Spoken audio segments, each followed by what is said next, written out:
Hi guys, welcome back to another episode. This episode will be about the feedback loop. Today we're going to be talking about the feedback loop and discussing in depth input, output, and feedback or reflection, and the importance of monitoring what you're inputting so that you can track your outputs. And if you don't like what's going on, you have the privilege to change it. Feedback is important because if you don't like how things look 100% of the time, it's our fault, consciously or unconsciously. And you need to reflect that so you can understand the origin of whatever result you're getting that you don't like, because you have the opportunity to change it. So, you know how this goes. I'm going to go through a few questions. I'm going to answer them. I encourage you all to pause and answer as well. But if you're not ready for that, just listen to the responses and just reflect and kind of begin to form your own thoughts, So let's get right into it. The first question is, what is a feedback loop and why is it a critical concept for growth and results? So the way I look at it, there are three main components in the feedback loop. And when I'm talking about a feedback loop, I'm basically think of a circle.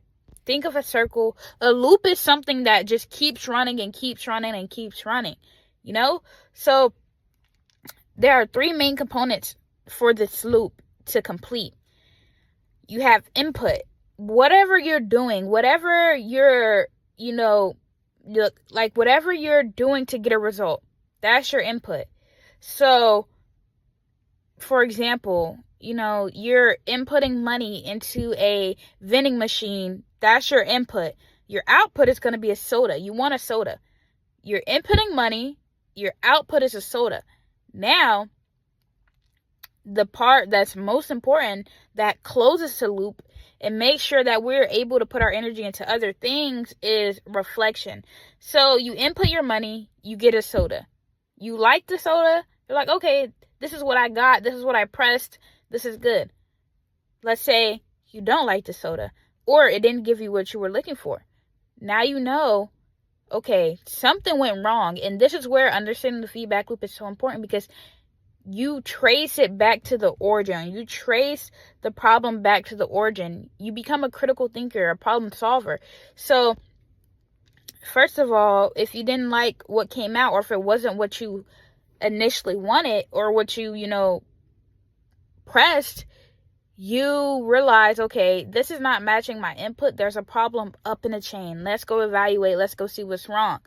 And it's very critical for growth and results, like I said, because it gives you opportunity to reflect and find where things are bugged out, where things are not right. You have the opportunity to go back and look, with your input, output, and feedback. And there may be different ways people think of it, but that is the way I think of it. Just like that. Input, output, feedback. Input, output, like your input is what you put in, output is result, reflection is what I call feedback. You need to give feedback to the loop for it to close. And the example I gave is it's like a simple example, but this can apply everywhere. It applies everywhere. It's basically like, grading. You're grading something. If you don't grade it high, you need to do better. If you grade it high, it's good, right? Basically what a feedback loop is, it shows up in every point of life, and it's important if you want to change and do things differently. So we're going to go to the next question. How do the inputs we choose, information, habits, and experiences shape the outputs we produce? This is so important. And here I can give you a few more examples of inputs, but the inputs we choose are very important, because the life that you're living, the reality you're living in, is a direct result of your inputs, consciously or unconsciously. It is all a direct result of your inputs. And sometimes it's like, oh my gosh, there's no way I chose this for my life, but there is a way. And this is where I say it benefits you more to become conscious of your inputs, because when you're conscious of your inputs, you have the authority to change them. So for example, an input could be your environment. Like, the environment you're living in can directly produce a mindset, actions, things of that sort. If you're living in a toxic environment, you can pick up toxic traits. You can do toxic actions. Like, you can become that. You can have bad emotions, bad thoughts, right? And not saying that, it's your fault, but where it becomes your, under your authority is where you don't change it. When you become conscious and you become aware, you have the opportunity to change. If you don't change, then you're allowing the loops to keep going. So, everybody doesn't have the direct opportunity to change things right now, but that's where awareness comes in. Because if you're aware that, okay, this environment is making me have these traits, you can become a different person. You can react differently. You can say, okay, I'm in this environment, but I'm not of this environment. This environment is not going to make me be like this, because you're observing now and you have the choice to do what you want to do. You have the choice to stay a product of that environment, or you have the choice to notice the environment but inherently change your actions, your thoughts, the way you show up. Habits, going to the gym, you build muscle, but building muscle makes you feel more confident. It increases brain capacity, it increases blood flow, and that makes you a happier person. That input is really good. Experiences, if you're like, you go to a great school, you have good friends, things like that directly influence how you're able to experience your reality, how you're able to experience your life. They shape your outputs. If you have people who are constantly doubting you and you're not aware of it, you can begin to, have those doubts yourself. But again, one thing that I keep mentioning is awareness. Being aware allows you to choose. Because if you're aware, you're like, I don't have to participate in that. And you really don't. So the inputs you choose consciously, information, habits, and experiences shape your outputs when you are aware of them. And when you are aware of them, that is the best form of currency in the world, because now you have the opportunity to change, right? You have the opportunity to choose. I'm not doing this, or, oh, I'm participating in this because it enhances who I want to be, On to the next question. Why is monitoring outputs essential, and what can they reveal about the quality of our inputs? Example, cause and effect. You go to the gym, you work out, you feel good, you look good, right? Going to the gym makes you feel good and look good. Monitoring your outputs allows you to realize, okay, what do I want to do? What do I want to continue to do? What benefits me? And monitoring your outputs is literally just reflection. That's the last piece in this loop. Reflections allows you to know, oh, if I need to change the input, if I need to do something differently, if I need to restart. Without monitoring your output, you don't close the loop. You don't close the loop and give your body enough data to know what's really going on. And that can waste energy. You can be confused. It's just a lot. But when, like, for example, the output of going to the gym is feeling confident, looking good, that, if you reflect on that and say, oh, this makes me feel confident, this makes me look good, that's something you love. That's something you want to continue to do. So what you're going to do, you're going to keep going to the gym. You're going to keep reinforcing that input, right? And that is the same for something that is not good. Say, for example, every time you eat hot food, your stomach hurts.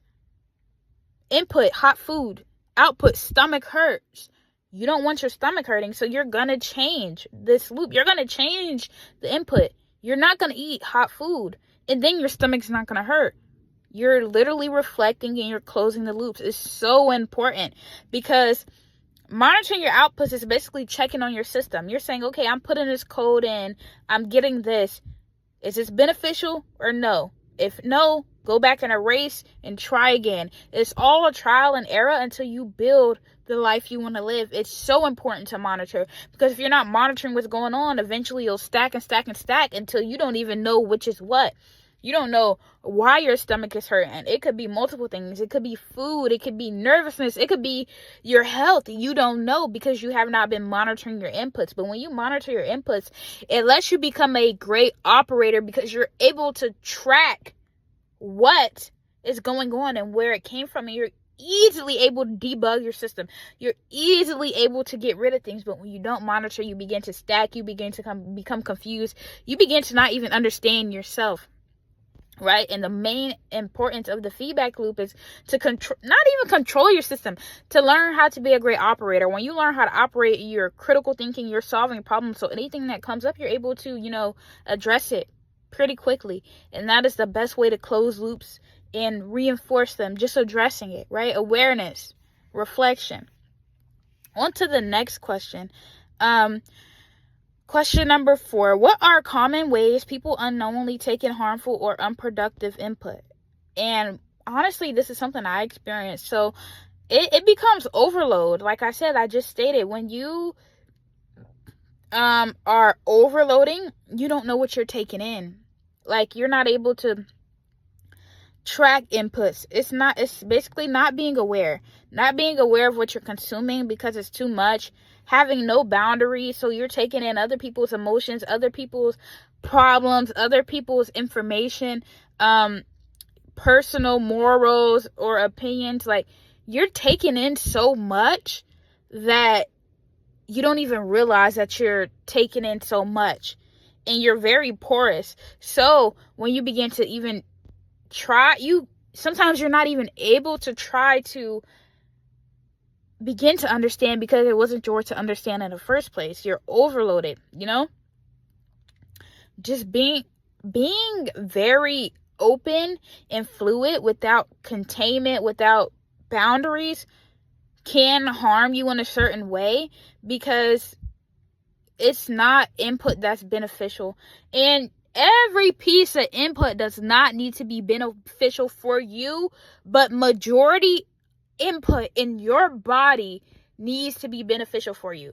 Or if not, you need to have ways that you're expressing so that you're not just building up things, but you have relief forms like dancing, talking, gym, whatever. But being aware of what's coming in, first of all, is the most important thing, because if not, you're taking in things that have nothing to do with you, and now it's a problem for you to solve when you did not have to do that, right? You did not have to take in that information, but because you have, and now you don't know where it's coming from, you have a bunch of open loops running. You can't really do that reflection because the input, you don't even know where it came from. You let it stack. So you're just seeing outputs in reality. And you're like, why am I experiencing this? Where is this coming from? You don't know, right? Because you haven't been tracking your inputs or things of that sort. You don't know, okay, this is not a problem of mine. So it's very important to understand, to have boundaries, to be aware, to, monitor your system, your inputs, outputs, and be that reflector, so that you're not unknowingly taking in information or you're having unproductive input, and you're not overloaded. So we're on to the next question. Question number 5. How can someone use reflection to trace an output back to its origin and make adjustments? Basically what I've been saying this whole time, Example I gave, you're eating a bunch of spicy food. That's your input. The output is your stomach is going to hurt, right? Your stomach is going to hurt. But this is where reflection comes in. You're like, okay, my stomach hurts. You reflect on your stomach hurt and you're like, okay, what made my stomach hurt? Oh, the spicy food. Now you don't want your stomach hurting, so you're going to remove the input of spicy food, and now you're making that adjustment so that your stomach isn't hurting. That's literally all it is. It's literally so easy. It's literally just about reflection and adjustments. Reflection and adjustments. You have inputs and outputs. We're going to have that every single day of our life. The key thing that most people miss is reflection and adjustment. You cannot adjust anything without reflection. And reflection is literally just awareness. You're being aware of the output and like, okay, maybe I don't like this, or maybe I like this. Let's continue, right? But reflection allows you to trace the inputs that cause your outputs. It's basically monitoring cause and effect. You have a cause, you have an effect. You don't like an effect, you go back to the cause, change the cause, you have a different effect, right? That's literally all it is. And once you get that down packed, once you understand that point in life, everything will change, because now you've always had it, but now you're aware that you have the power to change your reality. It's simple as that. It's literally that simple. It's that simple in terms of function. Now, things in life may not automatically change when you want them to, but that is okay. As long as you are aware, as long as you're reflecting, as long as you're making adjustments, best believe just how the input that wasn't how you wanted to be and it came output, like the hot food and your stomach was hurting, just how that happened, no matter what, you changed it. It's going to change. It's going to show up differently. And sometimes it takes constantly reinforcing, because some loops are very strong. It's like things we're born with, things that have a tighter hold. Being, in a toxic environment kind of takes more reinforcement. It takes more reflection.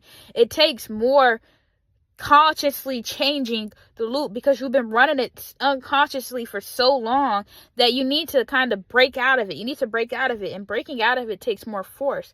And that force is literally just, constantly reminding yourself that, okay, I don't like this. If it comes back in my reality, it does not mean anything about me. I just need to reflect and understand I don't like this and make adjustments. Reflect, understand I don't like this and make adjustments.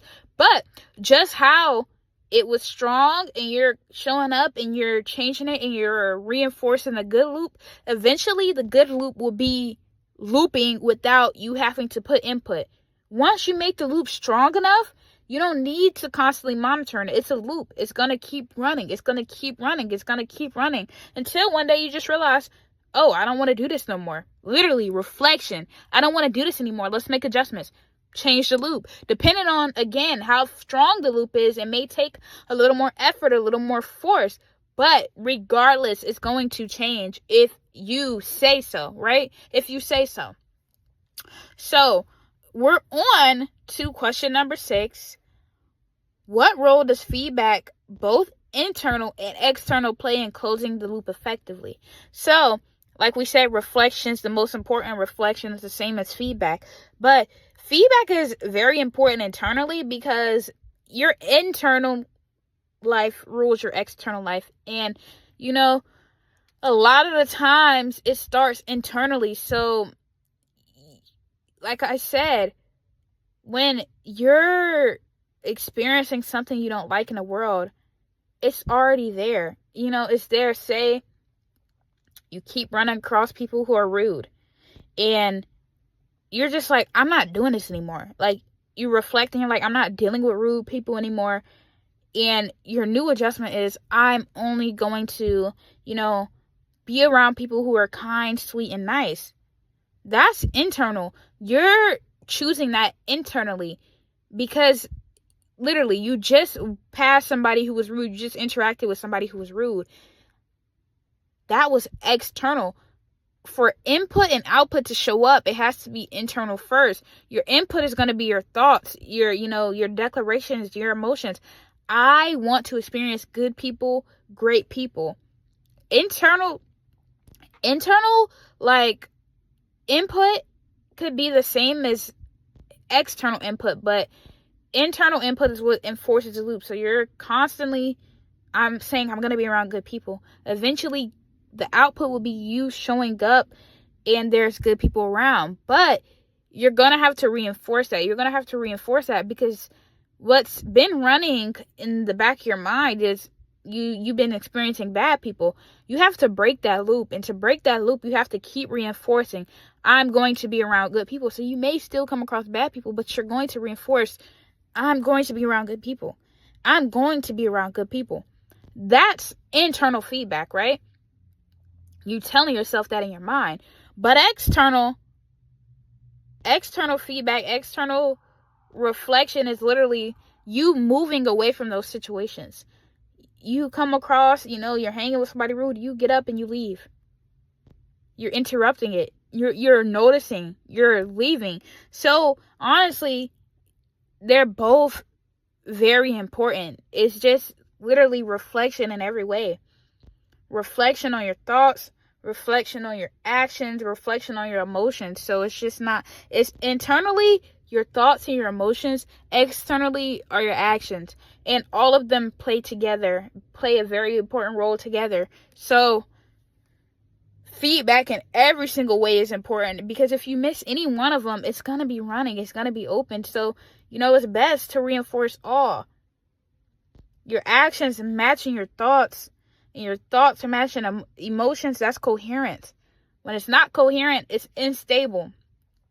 So the best way to actually change things is having all of these feedback and reflections match.